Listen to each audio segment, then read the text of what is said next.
पाहतो की मराठी एकीकरण समितीचे सगळे कार्यकर्ते या ठिकाणी पोहोचलेले आहेत आणि त्यांच्या माध्यमातून आंदोलन सुरू केले। तुम्ही घोषणाबाजी देताय, काय नेमकं सांगायचं आणि गोवर्धन देशमुख कुठे आहे? येत आहे ट्रॅफिकमुळे ते कुठे अडकलेत, ट्रॅफिक जास्त असल्यामुळे, पण ते येत आहेत। नक्कीच आता हा प्रकार फक्त काही लोकांपुरता झालेला आहे। नक्कीच आम्ही निवेदन देण्यासाठी आलोय, त्यामुळे पूर्ण महाराष्ट्रातल्या जनतेला एक आवाहन करू की हा प्रकार सामाजिक आहे, हा आरोग्याचा विषय, त्याला कुठेही जातीय प्रश्न निर्माण करू नये, त्याच्यामध्ये जातीय वाद आणू नयेत। आम्ही शांत आहे, तुम्ही शांत राहा। न्यायालयाने दिलेल्या निर्णयाचा सर्वांनी सन्मान करावा।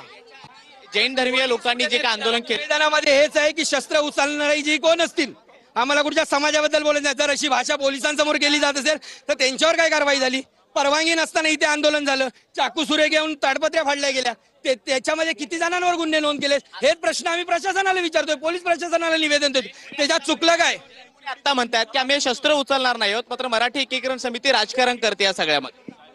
जैन धर्मीय मुनी म्हणतायत की आम्ही शस्त्र उचलणार नाही आहोत, मात्र मराठी एकीकरण समिती आता राजकारण करते। आमचे जे प्रश्न आहेत, तुम्ही तुमच्या पद्धतीने आलात, आंदोलन केलं, बरोबर आहे। आम्ही आमच्या पद्धतीने येऊन आज फक्त पोलीस प्रशासनाला निवेदन देतोय, तर त्याच्यासाठी एवढा मोठा गाजावाजा काम केला जातो। आम्ही कुठच्याही पद्धतीने वाईट बोलत नाही, आम्ही फक्त एवढं सांगतो, याला राजकीय रंग न देता बस। हा मग का? जर ज्यावेळी एवढी लोक असताना तिथे पोलीस प्रशासन पोहोचत नाही, पण आज आम्ही येतोय कळल्यावर एवढं छावणीचं रूप आणलं याला, म्हणजे मराठी माणसांनी स्वतःच्या भूमिपुत्रांनी न्याय हक्कासाठी रस्त्यावर उतरूच नाही का? हा तरी पोलीस प्रशासनाने किंवा प्रशासनाने निर्णय जाहीर करावा। लगेच देवेंद्र फडणवीस राज्याचे मुख्यमंत्री प्रत्येक गोष्टीवर येऊन बोलतात ना, ह्याच्यावर का नाही बोलू शकले स्पष्टपणे काहीतरी?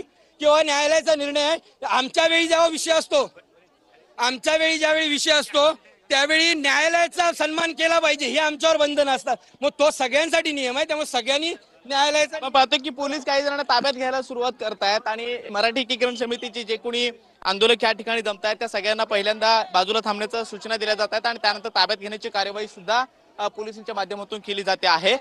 हे कुठल्याही राजकीय पक्षाचं आंदोलन नाहीये, तर मराठी एकीकरण समिती म्हणून, मराठी माणूस म्हणून आम्ही हे आंदोलन करण्याचा प्रयत्न करतोय, असं देखील या सगळ्या मराठी एकीकरण समितीच्या कार्यकर्त्यांकडून सांगण्यात येत आहे। थोड्याच वेळामध्ये मराठी एकीकरण समितीचे अध्यक्ष गोवर्धन देशमुख हे सुद्धा या ठिकाणी पोहोचले आणि त्यांच्या माध्यमातून सुद्धा हे आंदोलन जे आहे ते केलं जाणार आहे। मात्र सगळ्यांना या सगळ्या परिसरामध्ये जे कोणी आंदोलक जमतायत त्या सगळ्यांना बाजूला घेतलं जातं आणि पोलीस त्यांना ताब्यात घेण्याची कार्यवाही जी आहे ते करताना पाहायला मिळत आहे। त्याचबरोबर काही मराठी माणसं जे आहेत दादरमधली ती सुद्धा आलेली आहेत।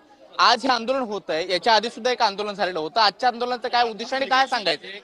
आजच्या आंदोलनाच्या अनुषंगाने काय सांगायचं? याच्या आधी सुद्धा एक सांगायचं आहे की जो द्वीप जी आता हे अनागोदी चाललेली आहे, एका कबुतरासाठी सर्वसामान्य माणसाच्या जीवावरती बेतलेला आहे। ओके, आता ताब्यात कोण ताब्यात घेतात? आंदोलन झालं तेव्हा ताब्यात नव्हतं घेतलं, कोणाला घेतलं? कोणाला घेतलं? पोलीस आंदोलकांना आता ताब्यात घेत आहेत आणि मराठी एकीकरण समितीच्या व्यतिरिक्त काही मराठा आंदोलन समाज चळवळीतले जे काही कार्यकर्ते आहेत, समन्वयक आहेत, ते सुद्धा यामध्ये सहभागी झालेले होते। त्यांना सुद्धा आता पोलिसांच्या माध्यमातून ताब्यात घेण्याची कार्यवाही जी आहे ती केली जाते आहे। आपण पाहतोय दादर परिसरातली अनेक मराठी माणसं हळूहळू या आंदोलनामध्ये सहभागी होताना पाहायला मिळत आहेत आणि गोवर्धन देशमुख जे 10 वाजता या आंदोलनाच्या ठिकाणी आलेले होते ते अद्याप या ठिकाणी पोहोचलेले नाहीयेत। मात्र पोलिसांनी या सगळ्या परिसरामध्ये छावणीचं स्वरूप दिलेलं होतं, सगळीकडे बंदोबस्त मोठ्या प्रमाणामध्ये लावलेला होता आणि आता एक एक करून जे आंदोलक या आंदोलनामध्ये सहभागी होताना पाहायला मिळत आहेत त्या सगळ्यांना ताब्यात घेण्याची कार्यवाही जी आहे ती आता पोलिसांच्या माध्यमातून केली जाते आहे।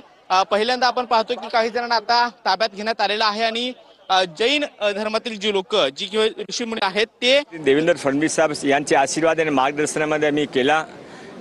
6 महिन्यापूर्वी ते काय नाही होता, 6 महिन्यामध्ये स्टेडियम इथे निर्माण केला।